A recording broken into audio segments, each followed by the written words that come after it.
Remember what Claire's last name? Nice. Thank you everyone for joining us tonight. I'd like to introduce Charles Durrett. Charles is an architect of affordable, socially responsible housing who has made major contributions to community-based architecture. He has designed over 100 affordable housing projects and has consulted on many more worldwide. He is the principal architect at the Cohousing Company based in Nevada City, California.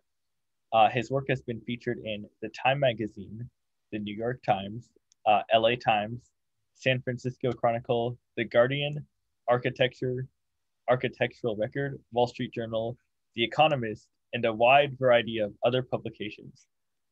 He has spoken twice in front of the US Congress regarding affordable housing, and he devotes his time to new affordable housing developments and has authored about a dozen other popular books about housing. He's here tonight to present this book, A Solution to Homelessness in Your Town. Please welcome Charles Durrett. Thank you, Deshelley. How are you? And everybody out there, I hope you're fine. I hope you don't have the personal experience of having to figure out how to keep the rain off of your head. But in any case, hey, before we get started, I really want to thank Claire McElroy Cheeson. She's got a hyphenated name. Anyway, I think she's the owner of Village Books. And I give Village Books so much credit because, you know, I feel like the culture change we need is happening, not primarily, but largely also the bookstores. The bookstores are definitely contributing to it, no doubt about it. I did several presentations at Village Books when I was planning the new 33-unit co-housing project on Donovan. I think it's 2220 Donovan or 2460 or something like that, Donovan. Anyway, in South Bellingham, lovely neighborhood, Happy Valley to be specific. Tony's was one of my favorite places to hang out. And I also want to thank Kate Nichols, who used to live in Bellingham, and she was very instrumental in calling up Claire and saying, no, Claire, you really do need this guy to do a book signing at your store. So thank you so much, Kate. I know that you're with us today. So thanks a bunch. Okay, so, and by the way, I put some postcards in the absence of, you know, our quote unquote book signing, which is what we're theoretically doing. Virtual, I can't even see your faces, but I have sent today a dozen book postcards off to everybody with my quote unquote signature. And you can use it as a place card or whatever for the book when you get it. And Claire will have those within a day or two. Okay, so for which we have gathered. You know, homelessness is a crisis in this country, depending on how you count it. You know, the Trump era called it about 650,000. The Obama era called it about 3.5 million. It's amazing how political it is. The reality is if you have one person sleeping outside, we need to put a roof over their head. But even better than a roof, you know, there is a whole movement afoot called Housing First, and I definitely understand where it's coming from. But my MO is community first. In other words, to the extent that these people previously without houses are going to thrive, survive and thrive, I find nothing works better than a community. And putting people together in that situation where they can potentially serve each other over time. And you know, there's one project I've worked on recently where in theory, if one person could use the bus and one person could shop and one person could clean and one person could cook, then you were off to the races in terms of a cooperative setting, which was mutually beneficial, where people knew each other, cared about each other and supported each other, no doubt. So now this book was written because I found it to be, of all the homeless scenarios that I have worked on over the years, a 5-story project in downtown San Francisco and many more, tiny house villages, etc. I've not found anything that I felt served the residents better than this situation. This situation is a place where the city of the city of American Canyon bought a site, 3.5 acres, and made it available to a nonprofit to build a homeless shelter on. And so that is a brand new town, by the way, American Canyon. And the first thing they wanted to do was to get the citizens off of the streets, out from under the freeways, etc. In fact, one of the residents at the grand opening, he got up to the mic and said, "Hey, you know that freeway that you drove in on here, that off ramp that you drove on off to get here? Well, I've been sleeping under that off ramp for 6 years, and I'm a Vietnam vet," he said. So, and he later told me that, you know, when he got his new house, he felt like he had, quote unquote, gone to heaven, and he planned to stay there until he, quote unquote, really does go to heaven. I'm going to show some slides, and I'll do some dialogue, and then I would love to take some questions. And, you know, I know Bellingham is having some serious concerns about homelessness, in particular living around downtown, in particular the city hall. You know, increasingly, it's getting more and more illegal to move these camps. And I think it's already illegal, but a lot of cities don't know it. It's considered cruel and unusual punishment to have somebody finally figure out a place that they can sleep and then not be able to sleep there. So, and you know, it's just not very humane. We leave a lot of humanity on the table. In other words, people could be in situations where they can reach their potential, or we can put them outside where they don't have bathrooms. You know, the funny thing that does come to homeless people is they seem to get enough food just by the way we're doing it, because we feel like that's a solution. But in reality, I also think that a roof over their head is also critical. And more power to all the people that are providing food, because I'm sure not everybody's getting the food they need. There are homeless scenarios that I could go on and on and on about. I just came back from Eugene, Oregon, where I was last weekend, and I was astounded by, I was there 3 days, but within a block and a half from my sister's house was about a 100-tent community. And within a 2-hour walk, we walked to 20 different camps around Eugene. In fact, it has the highest per capita rate of homelessness in the country. Lots of reasons for that, but the reality is everybody is disserved under that situation. And everybody knows, in my opinion, that you know, the city of Miami did the best study on this, or at least they did the most thorough study that showed that if the city figures out a way to put a roof over people's heads, then it saves the city and the county and the state and the feds cumulatively, through hospital stays and police calls and fire calls and all the rest, about $40,000 a year per homeless person. There's a famous guy in Reno named $1 Million Murray, and he's a homeless guy that routinely racks up bills of about $1 million a year. And we know that that's wrong at so many levels. I mean, we don't even have the other line items that we need, like care for seniors and care for childcare and all the rest. Instead, I can't figure out where this prejudice against homeless people is exactly, but it seems that we don't shy away from making their lives as miserable as possible by moving them along. And we have yet to discover that serving the population of people without a house as we would like to be served, and therefore ultimately reaching our potential, is just wrong. There's a fantastic other book that I like about the topic. It was John Steinbeck's his second nonfiction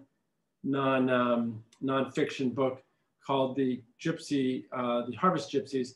And it was about the 350,000 homeless people in the state of California during the Great Depression.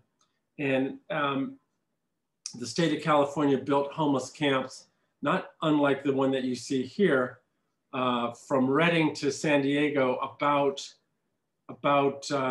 21 in total. And how people felt like when they left, and as he was interviewing people, he was quite happy with how many people said, you know, now that society has shown me that they can believe in me, now I believe in society, and I'm going to go forth and do what I can to help and be a part of the solution and not part of the problem. And many of those people were just about as down and out. Kids were starving left and right.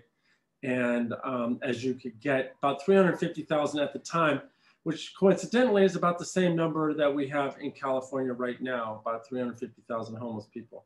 So it's time for us to step up and get serious about it, like they did, like the state of California did in the Great Depression. So I'm going to try to move us forward here.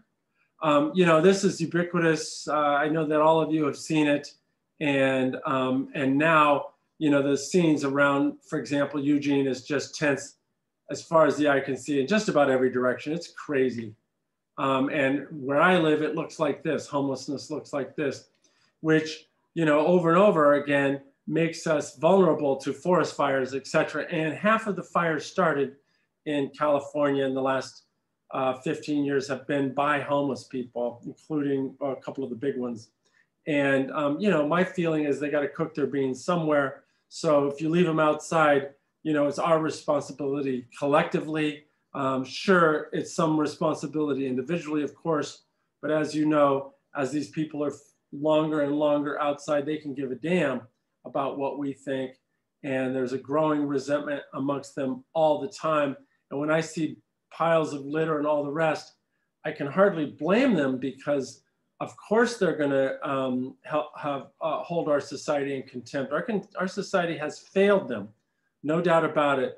You know, and it's just, you know, there's feces all around these tents. It's just a very crazy, crazy situation. Oh, this happens to be a camp right down the street from my sister's house in Eugene, Oregon.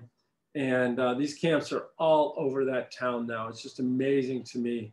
It's become a mecca, unfortunately. Now, the people I met in Eugene, the housing activists, the homeless activists, they all were of the same mind, which was the only way we're going to solve this problem for Eugene is to get you know, these kinds of projects built in every town. And there's no reason that they can't be and shouldn't be. You know, in particular, this is 70 units, 450 square foot cottages, and a common building of about 5,000 square feet, where because we have a large population of veterans, we have Veteran Affairs has an office in the building, Social Services have an office in the building, and management has an office in the Commons building. So, you know, they're really able to serve the population under this proximate solution. You really can't serve the population when they're here. And over again, like where I live, you know, one fire truck goes out into the woods to find somebody at night who's having heart palpitations. And all of a sudden that fire truck is offline. So now the fire department is asking for yet another fire truck of, you know, $750,000. And because if you put a fire truck offline for hours on end, then, you know, you obviously need a second one. And by the way, by the time you get another one, you might need another fire station. And we've had a couple more fire stations in our town built, a couple more fire trucks. And all of a sudden, you know, we're not on the verge of bankruptcy, but we have, we're doing the wrong thing and we don't even know it. And that's what really upsets me. The politicians don't know it. So this is the site from the sky. It was, again, a site that the city bought, 3.5 acres for $410,000. That's not the most common scenario. I'll tell you some other scenarios before we're done. And right next to all the single family house neighborhood. So you can always imagine, you know, one of the biggest things that people like to talk about is the neighbors will never let that happen. Well, we had a couple meetings with the neighbors, and more importantly, we designed a project that was aesthetic. I'll come to that in a minute. This was the site, happened to be 17 plots for McMansions previously, and then ultimately during 2008, 2009, that developer went bankrupt, so the McMansions were not built, and we garnered the support to get the village for people without housing built instead. You know, you can see how big these retaining walls are. That's one of my employees. And, you know, they run well over 6 feet and there's 25 of them. Every other solution proposed taking out the retaining walls at the cost of about $2 to $3 million. And we figured out how to keep the retaining walls, which I think had a lot to do with, getting it built. Here's the neighborhood meetings, with the neighbors. We basically met with them once to talk about criteria. Of course, aesthetic was a big deal, aesthetics. And then the second meeting, we came in with some designs, and the city manager ultimately told us, Chuck, what you designed here is what we've been looking for. It's what we want. All previous 28 designs for that site were all one building. In other words, an institution. In other words, in my mind, warehousing for people. And I'm a village kind of guy myself. So here's another meeting with the neighbors and the city aficionados. And most of the solutions look like this, clearly an institution. And I got inspired instead by the possibility of little houses surrounding little gardens, and the same number of units that were going to be in that one building. And we managed to make this economically, because that would have required taking out all the retaining walls. And that was $2 to $3 million down the drain. And we managed to keep the retaining walls and have a much more centripetal setting. This was the ultimate sketch that I came up with that, it set us up for success from a village point of view.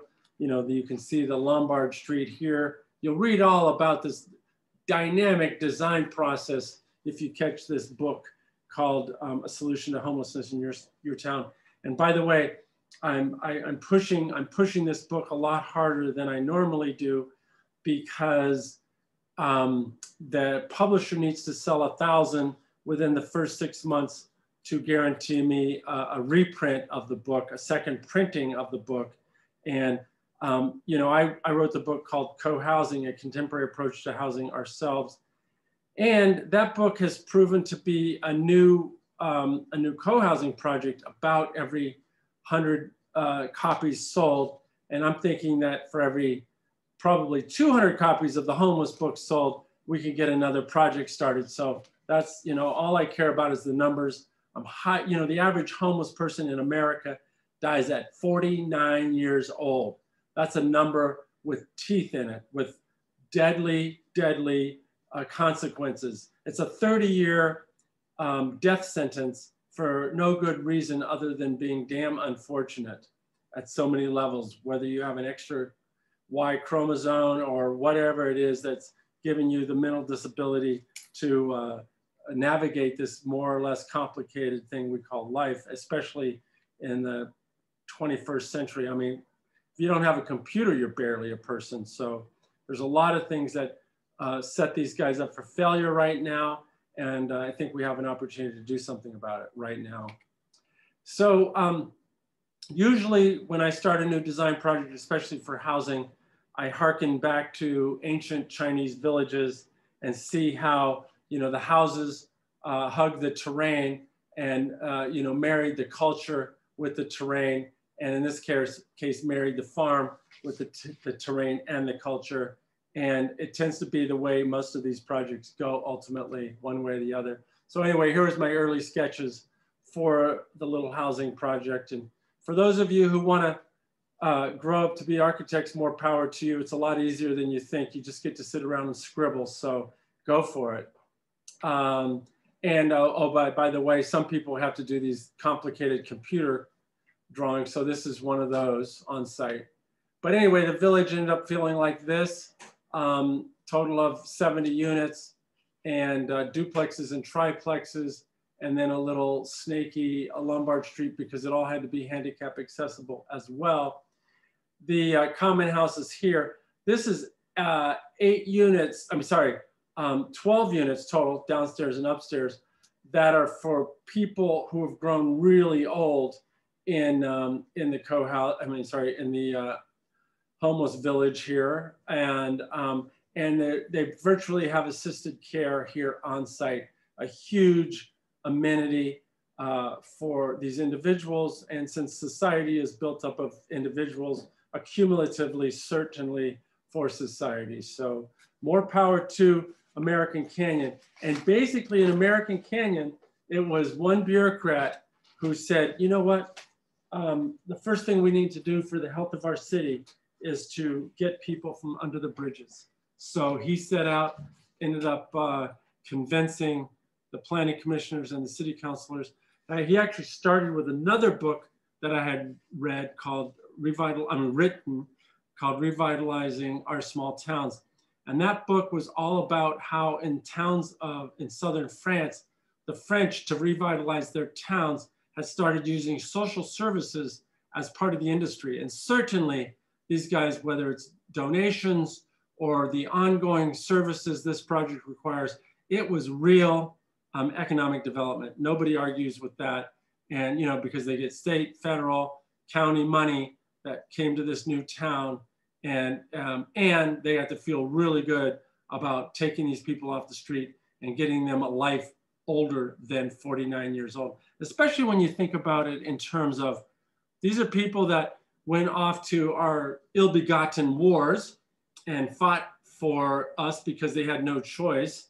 And now they've ended up under a bridge. I mean, it's just wrong at every level. So, you know, Brent Cooper, who you can read all about in this book, decided to do something about it, and I take my hat off to him for sure.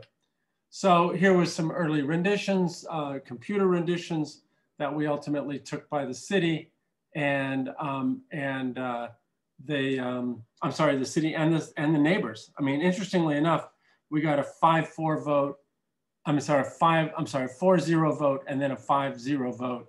4-0 vote and a 5-0 vote from the city council and the planning commission once they had felt like they had seen these. But they had one other requirement. They jumped in a bus and with the neighbors and all the city council planning commission, and they went and looked at a very similar project that we had designed in the town of Sonoma, about 30 miles down the road, a couple of years previously, and felt like there was no reason to forge forward. Of course, we had real pushback from the neighbors, but I take my hat off to these leaders who know that change is inevitable, change can be good. You know, certainly getting these people off the street, that does nothing for the economic development of the town. In fact, it's quite deleterious to the economic of the town if you just think about things in economics. And the reality is, as much as most people feel like it's a humanitarian crisis, I wish that pushed us over the edge. But certainly when we prove that it's an economic crisis too, then people go, oh, this is affecting my boat payments, I better do something about it. Here's the little 1-bedroom, 450 square foot cottages. You know, you walk in the front door and bathroom to the left, kitchen, dining, you know, very much a farmer house, kitchen, dining, living, back porch, bedroom. And, you know, this front porch and back porch are really two of the most important rooms in the house, especially if you've been living outside for 6 years. You know, being in a box means watching TV. Being outside means, you know, there's no smoking on site, but that does mean conversations with the neighbors, connections, and, you know, contemplation that happens out back. So it's real, and it's real, you know, that they weren't going to be able to get in the high rise. So anyway, here's the common house. And, you know, here's the various offices. And this has been turned into the VA hospital, a lounge, dining for when they want to do that, a maintenance workshop for the maintenance guy who's one guy who's on staff all the time, and mechanical room. And here's the common house. And I very much wanted to honor the veterans by creating these 3 soldiers in formation that were 3 windows. And then this one's just vents. It's lower. It's commemorating the fallen comrades that these veterans had. And turned out to be a metaphor that I never shared with anybody until after the grand opening, because I was afraid somebody was going to say, oh no, we can't have that. So, you know, when you've been an architect for long enough, you certainly learn how to skirt the bureaucrats at some level, because you have to. Here's our grand opening. Ava here was our project manager, just super stellar. See our abandoned retaining walls in the back. But what was so astounding about this grand opening, and I've never experienced anything like it, typical nonprofit housing projects have about 7 funders. In this case, we had 16 funders. But even when there are only 7 funders, I've never seen everybody show up at the grand opening. In this particular project, everybody, every funder had a representative there, some of them many.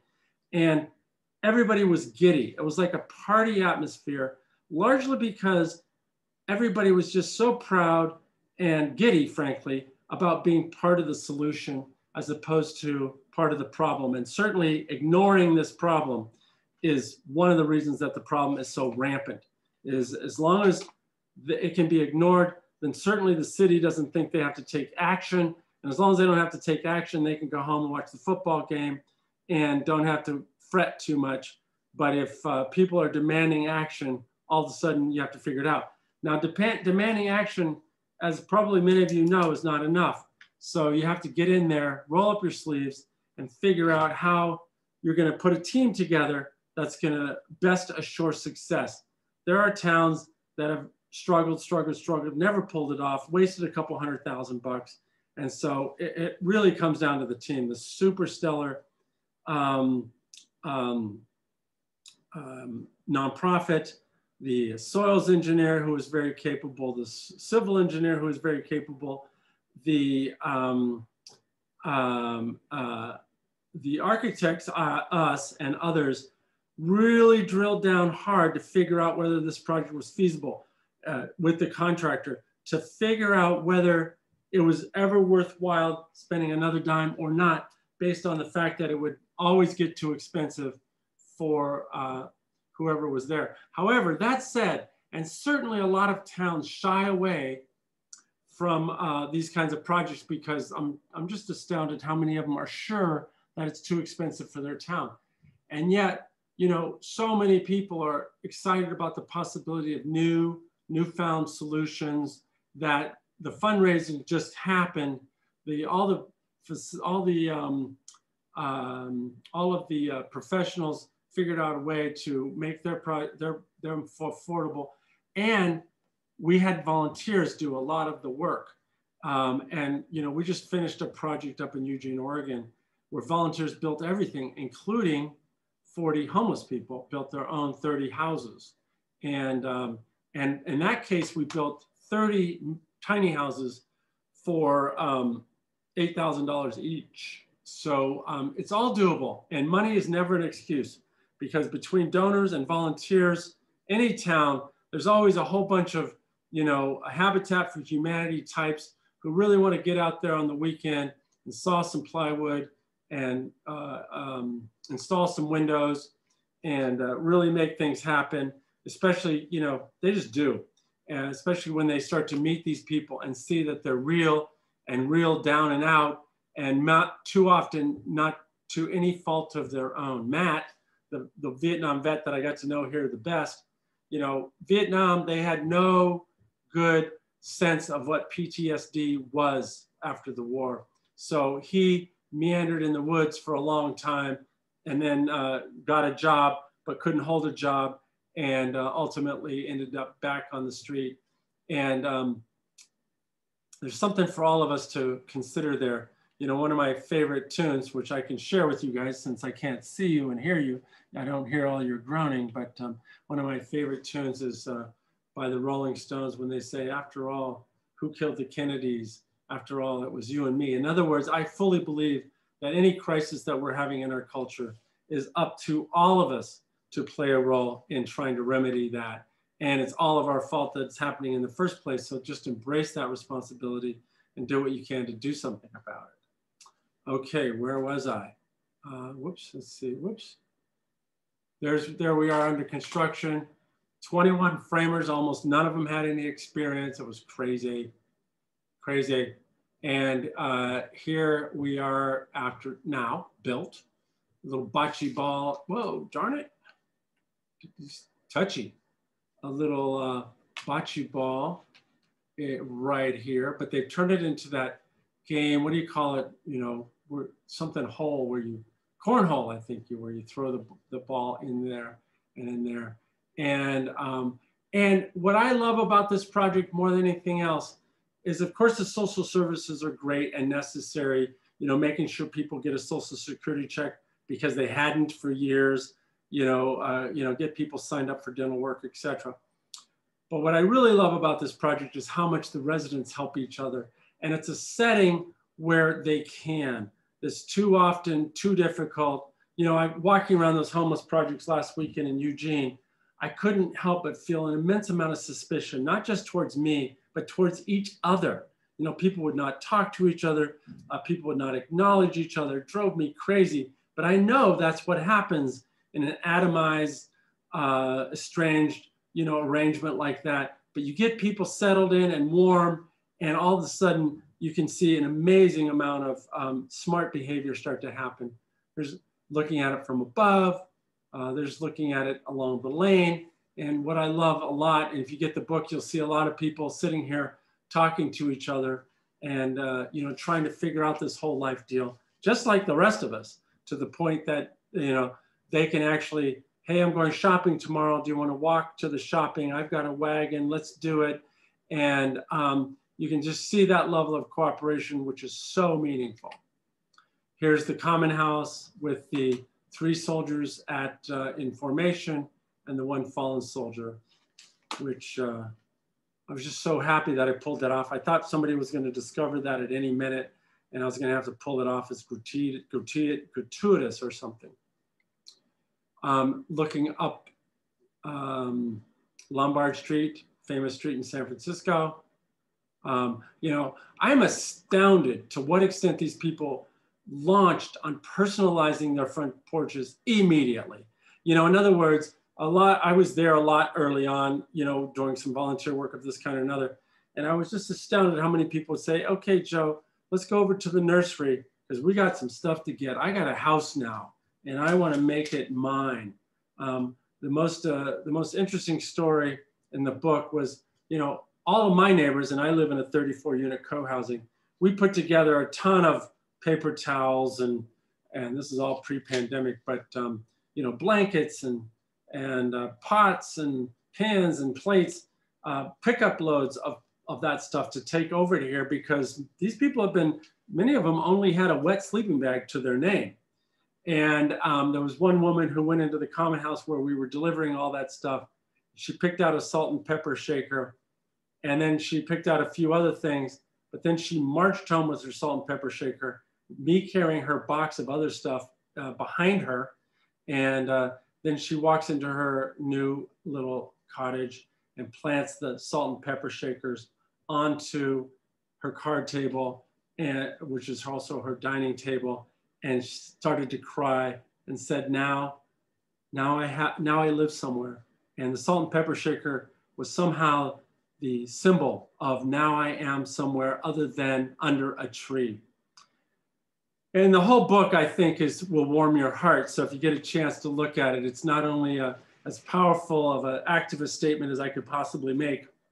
I tried to make it personal at the same time, not just for me, but for the people who are living there. It was pretty amazing to see the transformation.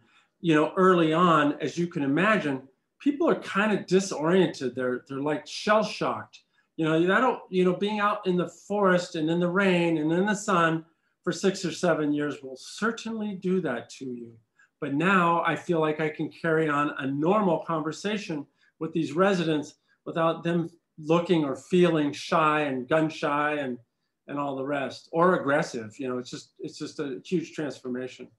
Here's the 12 units for assisted care, and it filled up immediately. This whole project, 70 units, the very first day that we put out notice that that these, if you qualified, you could move into this new homeless project. The very first day, we had 480 applications. So obviously we stopped right there. Obviously we had 70 that we could choose from, and that certainly was not easy. Choosing from 480 applications, you can only imagine what that looked like. And it looked like calling a lot of people and making sure that this person was not too aggressive, had no record of, domestic abuse and, things like that. Here's the common house. This is a tile that I took off of a roof in a Berkeley building many, many years ago and donated it to the project. A lot of things like that. Here's the common dining room, designed to be, not too much acoustic problem, in fact, to be as excellent acoustically as possible. From the dining to the sitting room. One of the units, this is the living room, obviously. Here's the bedroom. I forget where I took this from. I believe I stood on top of the countertop in their kitchen with their permission and took this shot because it was the only way I could tell the story of what a small unit looks like. Bedroom, kitchen, grand opening, 150 people came. It was impressive. And again, everybody came to the grand opening, all 16 donors. Home Depot donated 50,000. They were like, they couldn't be prouder. And, Wells Fargo Bank donated some thousands. And we were all just, it was like a giddy. Here's Matt, the veteran who was explaining he'd been sleeping under the freeway for many years now, 6 years. And here's others moving in. Here's the grand opening party with all the donors and residents. Here's one of a dozen pickup trucks loads from my co-housing community of plates and whatever zest is. I'm not even sure what that is. And just whatever they put in my pickup, I brought over here, but it was all darn popular. I'll tell you that. I just cleared it out every time. I mean, boom, empty. And here they are people are picking through it.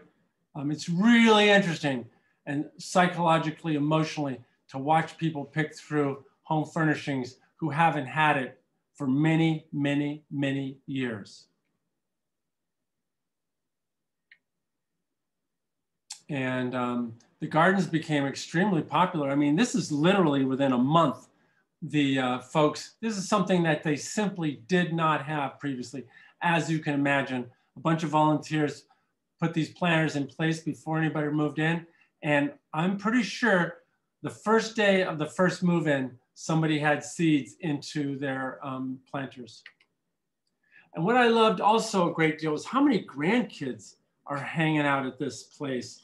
And in other words, it's actually a senior housing project for seniors, 55 and older, homeless seniors. And, this grandmother, who I'm not sure where she is right now, but this grandmother got to be the grandmother that she always wanted to be, but she certainly could not be that grandmother when she was out in the woods. In fact, you can be sure that the parents didn't even let the granddaughter visit the grandmother when she was out in the woods. So there's so much to be said about letting people be people again. Matt in front of his house, Vicky in front of her house, an amazing woman, amazing stories. I have to tell you, I couldn't even imagine what their lives were like and previously. And I really got that feeling after every conversation, not like they went into some macabre story one way or the other, but it always came out. It wasn't hard to know what the real deal was. Another vet, people utilizing Lombard Street. The amazing amount of conversations that people were having with each other. Quite stilted at first, 1 week, 2 weeks, 3 weeks, all of a sudden people were being, for lack of a better word, human again. No porch had one chair. Every porch had 2 chairs. Have a seat. This is key indicators. Wheelchair. Some people brought their own chair as in a wheelchair. Susan Friedman, she's the director of the nonprofit Satellite Affordable Housing Associates. And there's more and more nonprofits stepping up to the plate, but certainly these nonprofits are key factors when the city comes to the table with a site. You can get half a dozen nonprofits who are very, very motivated. These are people steeped in liberal ideology who just feel like, this is wrong. I have to tell you, I worked in Denmark for 2 years. And whenever I asked anybody there, why is there no, oh my God, I had a hustle. why is there no homelessness in this country? I never see it. And they would always tell me the same thing. You know, Chuck, I look at somebody down and out on the sidewalk like that, and I think to myself, that could be my brother. That actually could be my brother. And in this county I live in, I've had 5 politicians now tell me, conversely, that, you know, Chuck, it's Darwinian. In other words, it's survival of the fittest. That's maybe the way it's supposed to be. That is the absolutely opposite of that could be my brother. But Susan believes all these people could be my brother or my sister, and we should get them off the street, period. No offense, buts about it. Here happens to be our construction crew. You know, Joe to the left there is our landscape architect. Gary was another architect in my office. You know, building supervisor, another building supervisor, another person from Saha, another person from the builder, and another person from Saha. It was a heck of a team that put this thing together week after week, but we were all very motivated. And I just want to say thanks. Grab this book to the left, and if you're thinking about starting a co-housing, grab this book to the right because it's got a long story about the Bellingham co-housing, one of my favorite projects that I ever designed. So thanks, Kate, for bringing me on board on that project. And now, Shelley, I'm happy to take questions. Of course. We have a few, it looks like. And Deva, I hope I'm pronouncing your name right. Her question is, what inspired you besides the obvious need to be so involved in aiding the homeless? And do you know the percentage of homeless over 55 years old or the amount of elderly homeless people? Good question. There aren't a lot of elderly over 55 that are homeless because they usually don't live that long. I mean, if you look it up, the average homeless person dies at 45. We've had 3 people die in my county in the last couple of years. One of them was, the first one was 49, the second one was 42, and the third one was 49. So it seems like that national number is holding here locally, if not even a little lower.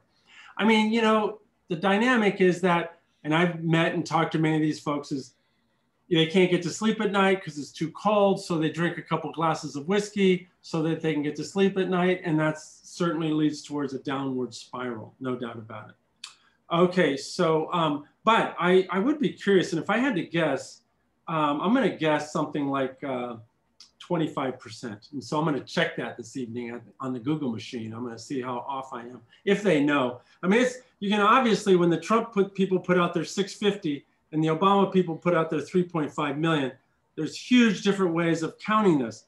Obama's numbers were, they counted people who were living in their cars, people who were in lean-tos up against somebody else's house, somebody who was couch surfing, they counted them. Obama didn't count. I mean, Trump didn't count hardly anybody. And you know, I did a project with a trade school a couple of years ago, making tiny houses. They were making prototype tiny houses for me for other projects. And 25 students, men and women from 18 to 25. And it was like a continuation school to get they could up to 25 to get their GED. And half of them were homeless. One woman was living in a lean-to next to a house. Some old guy lived in the house and she had to ask him every time she wanted to go to the bathroom. I mean, it's just travesty after travesty. We need to do something. Okay, what inspired me? Well, I've always been into communities. I went to Africa for a year and worked with various communities there. My job was moving communities. So I knew, you know, out of harm's way, flood areas and stuff like that. And I know that people cast adrift just don't thrive in the same way that they do when they're in a community. And I grew up in a small town of 325 with my father's house. And then my mother lived in Sacramento, California in a suburb. And day in and day out, I would see how different people's lives were in a supportive community versus the suburb. So I've always been a big community fan. So when I think about all these homeless people, what's really inspired me is if we can get them in a community, they can do so much better and do it so much more economically than we can if we just put a roof over their head.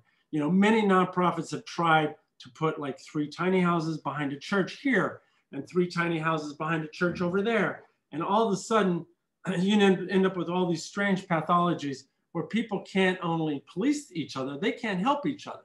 So I know for a fact, tons of empirical data that atomizing our society does not pay, and helping people build each other bridges does. Hopefully that answers your question. And she also has a question. Is there a resource for addiction treatment? Yes, there is in that particular project. And, depending on who you ask, some people state that there's 50% of the people who are homeless are addicted to something. Most people start off by saying 50% of the people that are homeless are mentally ill. And, but if you're mentally ill, it's a slippery slope right to addiction. And in any case, we know for a fact that much of the issue revolves around the problem of homelessness. So if we have pathologies that we want to address in this society, it pays to put a roof over people's head. It's convenient that these people, take too much drugs and then die, but it's wrong. And we have to fix that. And there's a question, what is the bathroom situation, like number of people per bathroom? Oh, every cottage has a bathroom, and they're private. And they're 100%. They're in your cottage. Right. I didn't take a picture of a bathroom, oddly enough, but I have it in a drawing here. Hododo. I'm gonna get right there. There's a 3 bathrooms, I think, in the common house. Well, yeah, 3 full bathrooms and an extra kitchen. No, I mean, I can go on and on about the common house. So you're really going to want to get the book to hear more about it. But anyway, here you walk in the front door, bathroom right here to the left, a full handicap accessible bathroom, by the way, kitchen, dining, living, bedroom. Yeah, I mean, it's a full complement of a full house. It's a real house, basically. It's a real cottage, 450 square feet. And, it was so interesting, designing this project with 16 funders, but we had a dozen board members on the nonprofit. And every board member had an extra pet peeve that they wanted, whether it was handicap accessible or energy conservation or whatever. They all had a separate thing. So we had to accommodate that. Of course, that jacked up the costs, but it was these funders and it was these board members that were finding the money. So every time we said, well, okay, that's going to be another couple $100,000, then they knew what their marching orders looked like. And for some reason, they got really good at finding the money. And the next question is, what are the first steps you'd recommend which concerned citizens could take to start a project like this in their own community? Okay, this is what I would do if I lived in Bellingham. I did this same thing in my town. I would find out either through the planning department or some other means. Usually nowadays, cities have a cataloging of the sites they own. And it's amazing to me. Somebody just did this in Sacramento, California. They found out that the city of Sacramento owned about 1,000 pieces of property around town. Sometimes it was just the clover leaf and an off ramp or something, token. But, there were sites over an acre. And so I would find one of the sites that you thought would be good for a village. And what I mean by good is it's near a bus station. And if it's not near a bus station, by the way, I wouldn't worry, because we've put a brand new bus station in every single project we've ever done. And it's really a small deal. But walkable to the grocery store, preferably, but not necessarily. Walkable to, I was going to say a laundromat, but these houses have laundromats, 3 laundromats on site. So that's a good side about doing a 70-unit project. You can amortize a lot of common facilities like that. I would go talk to the county. I would go find out what sites they own. And I would, to the city, find out what sites they own. And I would take site number 1, such and such Donovan Street, and I would take it to the city manager, and I would say, who should I talk to? What city councilor should I talk to get this on the agenda? Better yet, you know somebody on the city council who's sympathetic, and you tell them that you need to get this a lease on the agenda. Opportunity Village in Eugene, they got it on the agenda, and to everybody's amazement, the city voted for leasing 1 acre to a homeless effort that could only be there for 1 year. And they won the vote by 8-1. The second year, they won it 9-0, and now they're getting 5-year leases. So the point is that they're not going anywhere. This is 30 units that the future residents themselves helped build, and volunteers from around the neighborhood built. So they started by finding a property. They would have never found that property without going to the city. And you don't have to tell them what you plan to do with it. They have to show you what sites the city owns. And then, I'd get a small committee together, 5 to a dozen people, and say, okay, let's go look at these properties.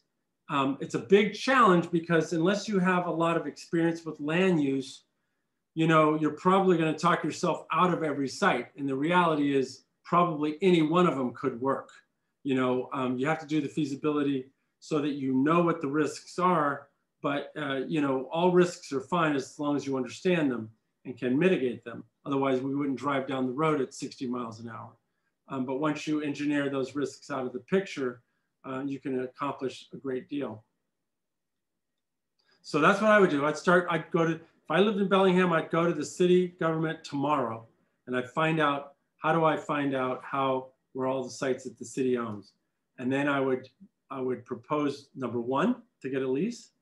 And in parallel, I propose number 2, and I would make it all $1 a year leases. So you just go to somebody like Nolo Press or a realtor, and you find a leasing vacant property agreement, and you write your name in, and you don't have to make a big nonprofit. Just get the site in somebody's sympathetic name, and as soon as you get it on the agenda, then you have to plan on showing up with 100 to 150 activists who say, yes, you have to lease this site. Because if you don't show up, they won't lease you the site, because they're hearing from rich people, some rich person in town, that, oh, this will be the end of our town. This will be the worst thing that ever happened. And that happens over and over again. Somebody who's got too much money and too much time, and they don't mind the classicism that we live with.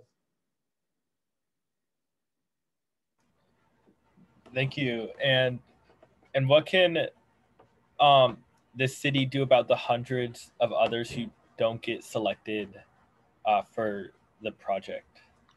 Well, that's a good question, because it's clear to a lot of people now, including me and everybody that I met in Eugene around the homeless problem. It's dead clear that there's only one thing to do now, and that is to absorb them all, and as evenly as we possibly can.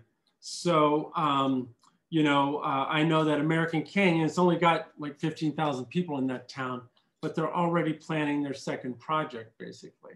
So, there's just so many reasons that housing is not accessible and attainable there.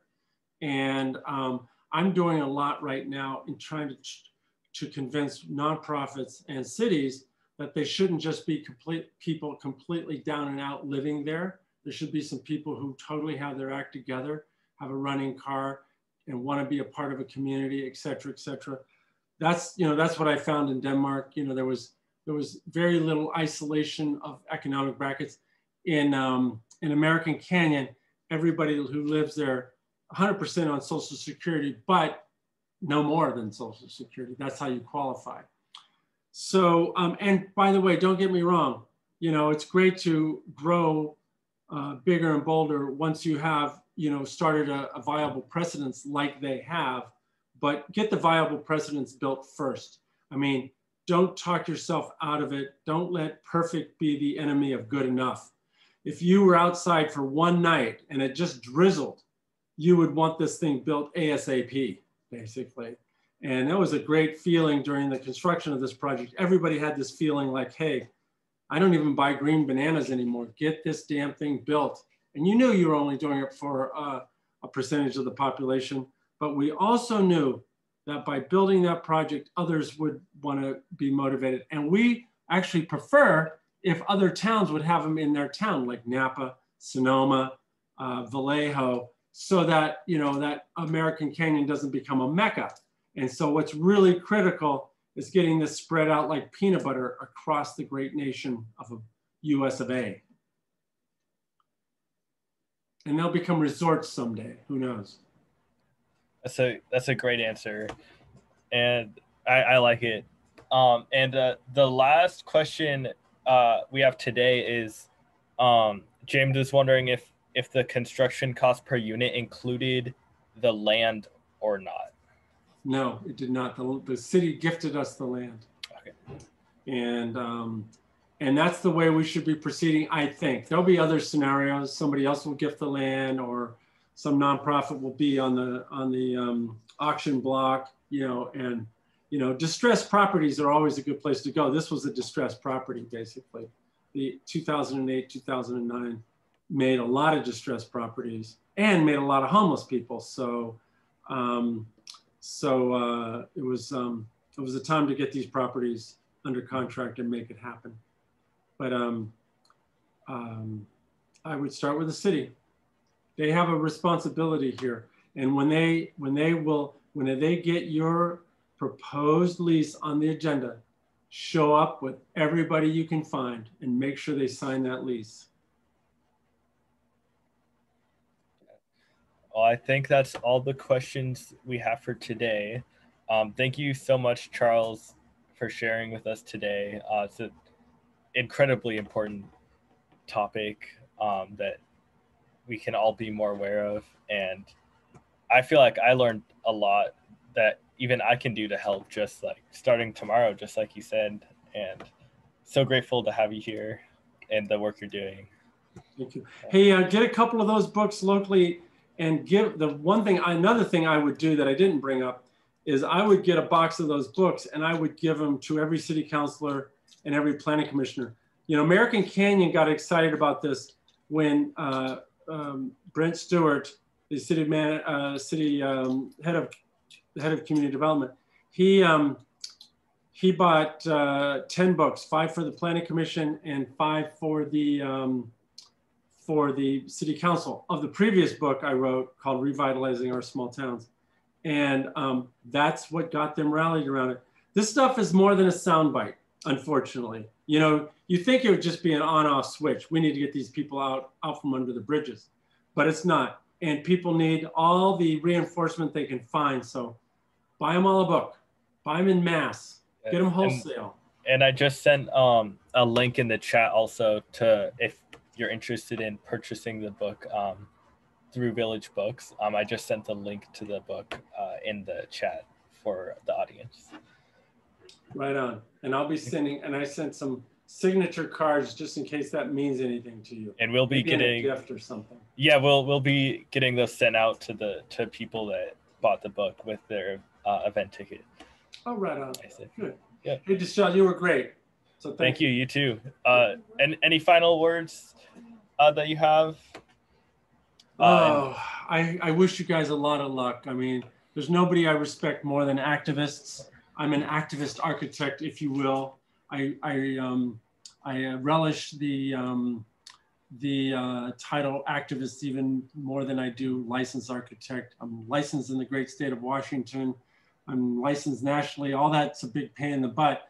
But what I find takes real guts and real courage is to get up there and say something. So I'm hoping you guys do that. Go to your city council meetings, and when you have your 3 minutes to say something, say, look, we need to do something. I'll be bringing a lease to the table soon.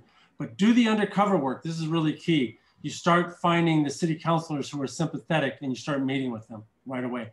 Definitely give them a book every time. Give them 2, one for them and one for their banker, whatever, for somebody to be a donor. You never know where the donors are going to come from. And bankers turn out to be, I think 3 of our donors were banks here. Well, thank you so much again, Charles. You're welcome, of course. Good night, everybody. I'm sorry I didn't get to hear or see your faces. Ciao. Good night, everyone.